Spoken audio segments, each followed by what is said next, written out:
नमस्कार दोस्तों, मैं अमित शुक्ला एडवोकेट। दीपावली की आप सभी को हार्दिक शुभकामनाएं। आज मैं आपके सामने एक बहुत ही महत्वपूर्ण विषय लेकर आया हूं। इस दीपावली में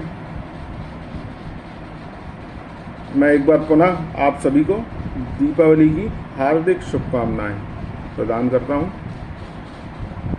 और बहुत ही महत्वपूर्ण विषय संपत्ति के संबंध में आज बात करेंगे। संपत्ति मुख्यतः 3 प्रकार की होती है।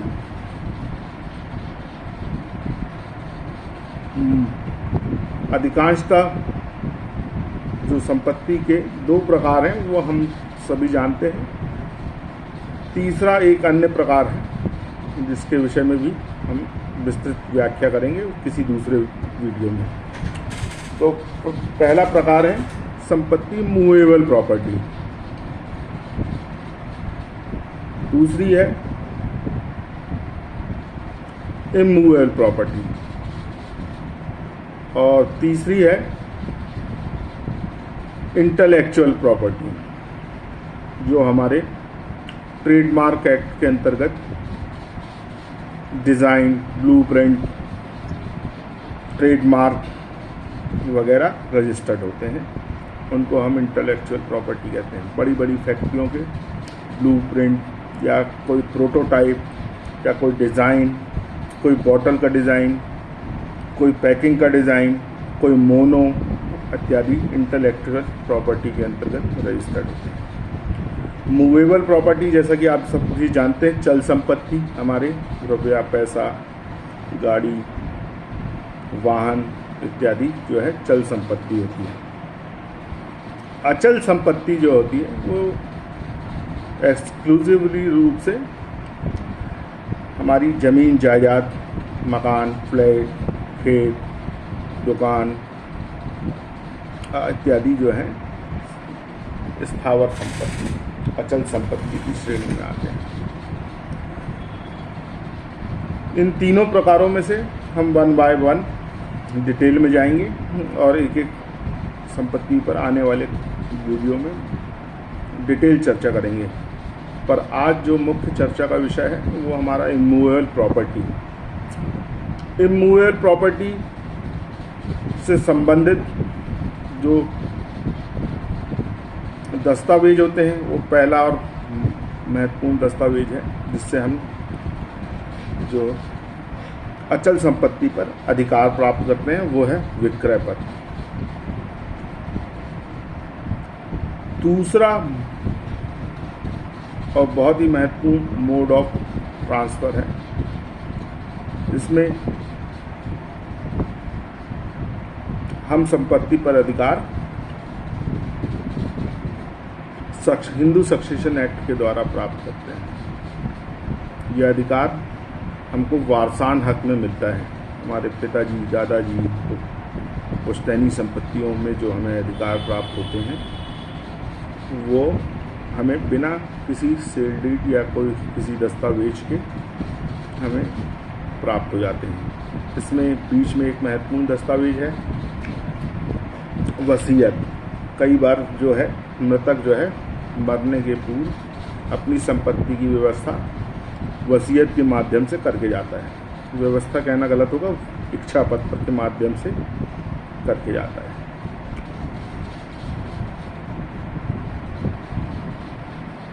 पर आज हमारा विषय है कि हम जो है नामांतरण पर चर्चा करेंगे, जिसको भिन्न भिन्न नामों से पुकारा जाता है। जब हम किसी संपत्ति पर, अचल संपत्ति पर अपना अधिकार प्राप्त कर लेते हैं तो अधिकार प्राप्त करने के बाद में उक्त संपत्ति में हमें अपना नामांतरण दर्ज करवाना होता है। बोलचाल की भाषा में हम यहाँ पर खसरा, P1, P2, म्यूटेशन, दाखिल खारिज, जामबंदी इत्यादि नामों से इसको बोलते हैं। भिन्न भिन्न स्टेटों में भिन्न भिन्न उसमें यह जो है अलग अलग शब्दों में प्रचलित है, पर मुख्य रूप से कानून के भीतर जो प्रॉपर वर्ड है वो म्यूटेशन है। कि हमको अपना नामांतरण कराना पड़ता है। संपत्ति पर हक प्राप्त करने के बाद हमें यह मुख्य रूप से राजस्व विभाग में इसके लिए एक आवेदन देना होता है, और जिस पर राजस्व अधिकारी कहते उस आवेदन पर विनिश्चय कर आवेदक के पक्ष में या और विपक्ष में जैसा भी मामला में प्रतीत हो वैसा आदेश पारित करते हैं। उसके बाद हमारा नाम दाखिल या खारिज हो जाता है। कई बार नाम खारिज करने की आवश्यकता होती है, कई बार नाम दाखिल करने की आवश्यकता होती है। वैसे किसी भी प्रकरण में जब किसी संपत्ति पर किसी व्यक्ति का नाम हो और उससे हमने वो संपत्ति क्रय कर ली हो, तो क्रय करने वाले व्यक्ति का नाम दाखिल किया जाता है और पूर्व संपत्ति धारक का नाम खारिज किया जाता है। इसलिए इसको सरल प्रक्रिया में दाखिल खारिज भी कहते हैं, जामबंदी भी कहते हैं। यह अधिकार संपत्ति पे नाम नामांतरण से संबंधित अधिकार मध्य प्रदेश भू राजस्व संहिता की धारा 109, 110 के अंतर्गत आवेदन लगाकर माननीय न्यायालय से इस बात की प्रार्थना की जाती है कि आप जो है हमारा उक्त संपत्ति पर नामांतरण करें। नामांतरण के आवेदन के कई प्रकार होते हैं। भिन्न भिन्न परिस्थितियों में नामांतरण की आवश्यकता होती है। जैसे संपत्ति पर किसी हमारे परिवार के मुखिया या किसी घर में वयोवृद्ध वगैरह जो रहते हैं उनके नाम पे चली आ रही होती है, और वो अपनी जीवन काल में किसी भी प्रकार की इच्छा पत्र, वसीयत इत्यादि नहीं करते हैं, और diet interstate, this is a legal term, इसके अंतर्गत यदि वह बिना इच्छा पत्र के उनका देहवसान हो जाता है तो फिर हमें ऐसी स्थिति में फौती नामांतरण की आवश्यकता पड़ती है कि वो फला व्यक्ति उनके फौत हो गए अर्थात देहांत हो गया है। देहांत होने के पश्चात जैसा भी मामला हो, यदि पुरुष के नाम पे वो संपत्ति है या महिला के नाम पे संपत्ति है, तो उसके जो प्रथम श्रेणी के वारिस होंगे उनका नाम उस पर दर्ज किया जाता है। इस नामांतरण प्रक्रिया में पति या पत्नी और सभी बच्चे इंक्लूडिंग, मैं यहाँ पर विशेष तौर पर महत्व देना चाहूँगा कि लड़कियों का भी बराबर का हक होता है भाइयों के साथ। इस तरीके से सभी लोगों का नाम नामांतरित किया जाता है राजस्व विभाग के द्वारा, और जब भी ऐसा आवेदन लगाया जाता है तो सभी के आधार कार्ड और राशन कार्ड, जिससे परिवार के सदस्यों की पुष्टि हो सके, या किसी का नाम कट भी गया है तब भी उसका अधिकार, राशन कार्ड में से भी नाम कट भी गया है तब भी आधार चलते संपत्ति का अधिकार बना रहेगा। विशेष तौर पर महिलाएं, लड़कियां जो इनकी विवाह हो चुका है उनका भी अधिकार बराबर रूप से भाइयों के साथ समान में बना रहता है। यदि किसी प्रकार का परिवार में हार्मनी है, किसी प्रकार का कोई विवाद नहीं है, और उस स्थिति में प्रथमतः लड़कियों का भी भाइयों के साथ माता या पिता दोनों में से जो भी जीवित हो, दोनों के ना रहने की स्थिति में भाइयों और बहनों का बराबर का हक होता है। प्रथमतः दाखिल खारिज की प्रक्रिया में सभी का नाम रेवेन्यू रिकॉर्ड में आएगा धारा 109(10) के अंतर्गत। उसके बाद यदि आपके परस्पर सामंजस्य है, सहमति है, तो बहुत ही न्यूनतम स्टाम्प ड्यूटी देकर महिलाएं, बहनें, माताएं अपना हक त्याग कर सकती हैं। इसके लिए हक त्याग, परित्याग, रिलिंक्विश डीड और रिलीज डीड के प्रावधान हमारे स्टाम्प एक्ट में दिए गए हुए हैं और न्यूनतम फीस के अंतर्गत हमारे मध्य प्रदेश में ये रजिस्टर्ड हो जाता है ऐसा दस्तावेज। फौती नामांतरण के बाद नेक्स्ट कैटेगरी आती है जो बहुत ही प्रचलित है, वो है पंजीकृत विक्रय पत्र के आधार पर नामांतरण। पंजीकृत विक्रय पत्र के आधार पर नामांतरण जो है हमें संपत्ति क्रय करने के बाद 3 माह के भीतर, नया अमेंडमेंट आ चुका है मध्य प्रदेश भू राजस्व संहिता में, 6 माह के अंदर में तो आपको आवश्यक रूप से अपना नाम चढ़ा ही देना है। पर कई बार ऐसा होता है शुरुआत में जब हम संपत्ति खरीदते हैं, हमारी आर्थिक स्थिति ठीक नहीं रहती है, पैसा इधर उधर से कई बार मैनेज करना पड़ता है और किसी तरीके से हम उस संपत्ति को वहन करते हैं, खरीद कर वहन करते हैं। उस समय ना हो तो आप 1 माह 2 माह थोड़ा ठहर कर विश्राम कर फिर उसके बाद उस प्रक्रिया को पुनः चालू करें और आप जो है राजस्व न्यायालय में इस हेतु अपनी पंजीकृत रजिस्ट्री के आधार पर अपना नाम दाखिल कराने के लिए आवेदन प्रस्तुत करें। सक्षम अधिवक्ता को कर लें, जिनके माध्यम से यह कार्य बहुत ही सुलभ सरल हो जाता है। और अन्यथा एडमिनिस्ट्रेटिव साइड प्रशासनिक व्यवस्था में राजस्व न्यायालयों में थोड़ी सी अव्यवस्था होती है, कई बार उनकी ड्यूटियां लगी होती हैं, चुनाव प्रक्रिया चल रही होती है, आचार संहिता चली हुई होती है, बहुत ही अत्यधिक कार्यों के बोझ से राजस्व न्यायालय भरे हुए हैं, प्रोटोकॉल ड्यूटी लगी रहती है, इसलिए अनावश्यक परेशान ना होते हुए किसी एक, यदि आप अधिवक्ता की फीस वहन कर सकते हैं तो सुविधापूर्वक सहजतापूर्वक हमें एक अच्छे अपने अधिवक्ता को इंगेज करना चाहिए, वह आपको ये कार्य संपन्न करा कर देगा। नेक्स्ट डॉक्यूमेंट बनता है कई बार दान पत्र के माध्यम से संपत्ति के टाइटल मालिकाना हक का हस्तांतरण किया जाता है। तो ऐसे विक्रय पत्र पर, ऐसे दान पत्र पर भी हमको दाखिल खारिज कराना आवश्यक होता है। दाखिल खारिज कराने से हमारे वर्तमान भू अभिलेखों में, राजस्व रिकॉर्डों में हमारे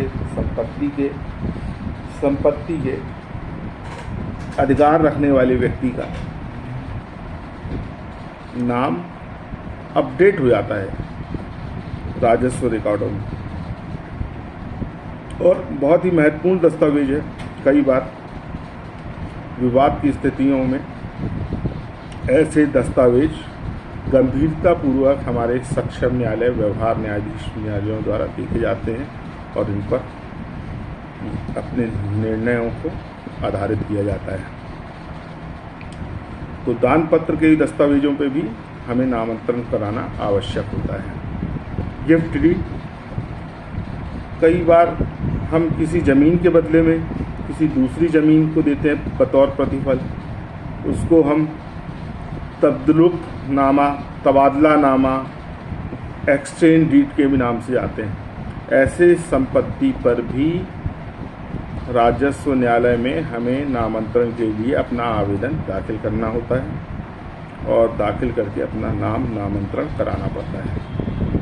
कई बार विवाद की स्थिति में किसी सक्षम न्यायालय द्वारा व्यवहार न्यायाधीश या व्यवहार न्यायालय के द्वारा किसी मामले में संपत्ति से संबंधित मामलों का सुनिश्चित कर दिया जाता है, वो निर्णय के द्वारा, डिक्री के द्वारा, तब भी हमें उस डिक्री और उस निर्णय के आधार पर व्यवहार न्यायालय से ऐसा आदेश लेकर राजस्व न्यायालय के समक्ष उपस्थित होकर हमें अपना नाम दाखिल एवं खारिज करवाना होता है। ऐसा समझौता डिक्री पे भी हो सकता है और मेरिट पे गुण दोष के आधार पर भी, यदि हमने किसी भी प्रकार का निर्णय प्राप्त किया है तो ऐसे आधार पर हमें अपने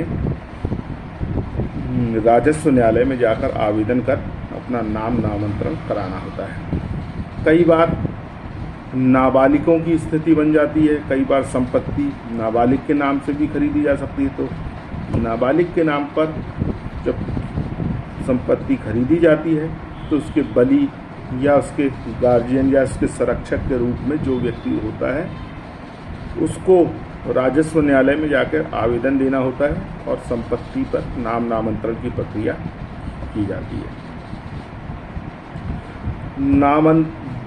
कई बार खेत, कृषि भूमि, उस पर हम किसान क्रेडिट लोन लेते हैं या अन्य प्रकार से किसी को बंधक रखते हैं और बैंक से उसके एवज में पैसा लेते हैं। पैसा लेने के बाद में बैंक उस संपत्ति पर अपना बंधक दर्ज कराने का अधिकार रखता है और वो जो है राजस्व न्यायालय में इस प्रकार का आवेदन देता है और कॉलम नंबर 12 में उसका नाम उस बैंक का और उस वित्तीय संस्थान का इस टिप्पणी के साथ दर्ज कर दिया जाता है कि उक्त भूमि खसरा नंबर 100 एंड 100 का रकबा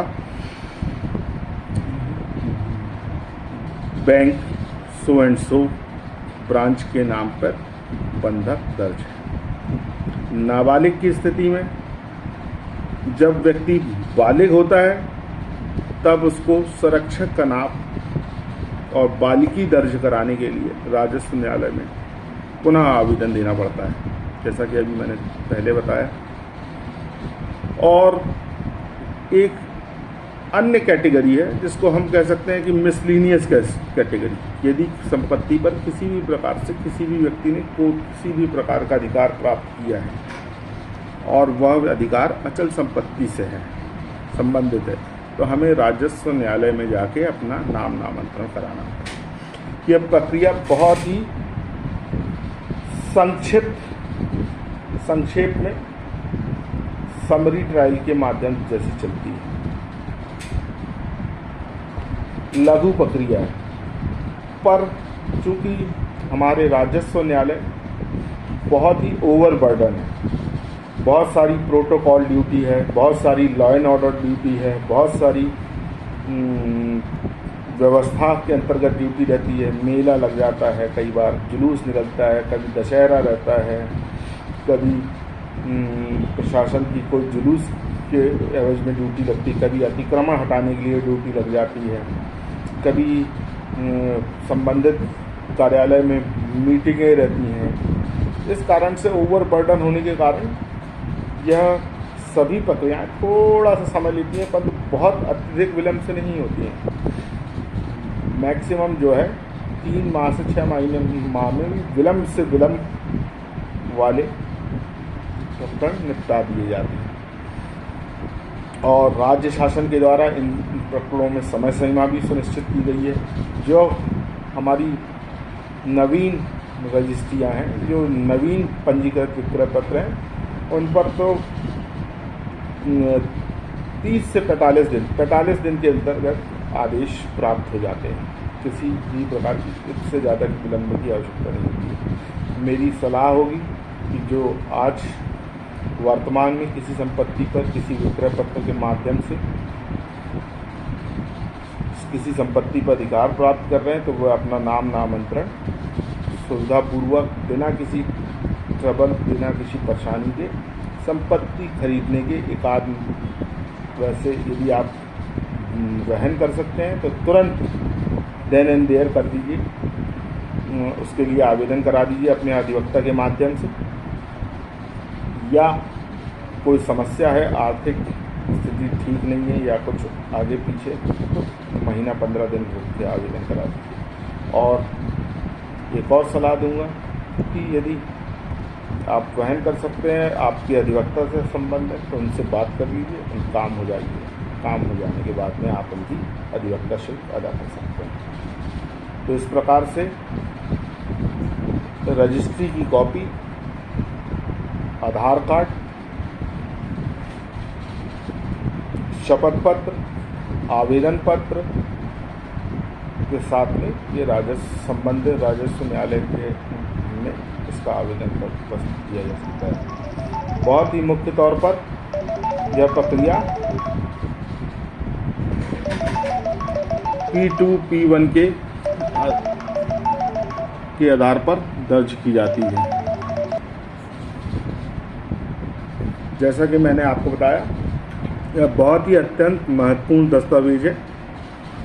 इसको मध्य प्रदेश के अंदर खसरा P1 और खसरा P2 के आधार पर जाना जाता है। खसरा P1 हमारा जो है पटवारी खसरा कहलाता है, जिसके अंतर्गत भूस्वामी का नाम दर्ज किया जाता है। पूर्व भूस्वामी में यदि विक्रय पत्र के आधार पर आपने उस संपत्ति पर या उस संपत्ति के किसी भाग पर, हिस्से पर आपने अधिकार प्राप्त किया है या त्याग किया है, जैसा भी हो, उस पर नामांतरण की प्रक्रिया की जाती है। खसरा P1 जो है हमारी भूमि के विषय में यह इंगित करता है कि उक्त भूमि आवासीय मद की है, व्यावसायिक मद की है, इंडस्ट्रियल है, अर्ध व्यवसायी, अर्ध आवासीय है। इस प्रकार से यह भूमि और भूमि के प्रकार को बताती है। यह दोनों ही दस्तावेज बहुत ही महत्वपूर्ण हैं। इन्हीं दस्तावेजों के आधार पर हमारी मध्य प्रदेश शासन की संपदा प्रणाली के अंतर्गत रजिस्ट्री होती है। यही आज के समय में ई रजिस्ट्री का बेसिक और मूलभूत आधार है कि हम संपत्ति पर संबंधित अधिकारों को ट्रेस करने और वर्तमान स्थिति देखने के लिए यही दो दस्तावेज। तो आज के लिए मैंने आपसे बात की खसरा P1 एवं खसरा P2 के बारे में, और नामांतरण के बारे में, म्यूटेशन के बारे में, और धारा 109, 110 मध्य प्रदेश भू राजस्व संहिता की धारा, जिसके अंतर्गत आपको नामांतरण जो है अपनी संपत्ति के अधिकार को अपडेट रखना अति आवश्यक है। यह इसलिए भी कई बार आवश्यक होता है कि यदि आपको कभी अपनी आर्थिक आवश्यकताओं की पूर्ति हेतु यदि कभी किसी प्रकार का लोन लेना पड़ जाए या लिमिट बनानी पड़ जाए या बैंक से आर्थिक मदद लेनी पड़ जाए, तो इन दो महत्वपूर्ण दस्तावेजों के बगैर आपकी संपत्ति आपके मुसीबत के समय किसी भी प्रकार से काम ना आ सकेगी। यदि ये दो दस्तावेज यदि अपडेटेड हैं तो बहुत ही सरल प्रक्रिया के द्वारा आपको बैंक एवं वित्तीय संस्थान मदद कर सकेंगे। एक और नामांतरण की प्रक्रिया होती है, वो हमारे जो स्थानीय निकाय है, जैसे कि नगर पालिका निगम, इसके अंतर्गत भी हमें अपनी संपत्ति का प्रतिवर्ष संपत्ति कर जमा करना होता है। संपत्ति कर तभी हम जमा करते हैं जब उस संपत्ति पर हमारा नामांतरण हो, अन्यथा जिस व्यक्ति के नाम पर पूर्व से चली आ रही है संपत्ति, उसी के नाम पर कर पड़ता रहेगा। और आपने कोई ऐसा अधिकार प्राप्त किया है तो आपकी यह प्रथम और महत्वपूर्ण दायित्व है कि हम उस अधिकार प्राप्त करने के बाद में वहाँ पर उस कार्यालय में जाके नगर पालिका निगम या महानगर पालिका या जो भी आपके क्षेत्र जिसके अंतर्गत आता हो, वहाँ पे हम जाके अपना नामांतरण के लिए जा देते हैं। तो तीसरा नामांतरण जो है संपत्ति खरीदने के बाद में नगर पालिका, नगर निगम, महानगर पालिका में किया जाता है। तो दोस्तों, यह संक्षेप में खसरा P1 P2 के बारे में आज मैंने आपसे बात की। नेक्स्ट वीडियो में संपत्ति ही संबंधित कुछ अन्य विषय को लेकर मैं आपके सामने उपस्थित होऊंगा। तब तक के लिए प्रणाम, सादर।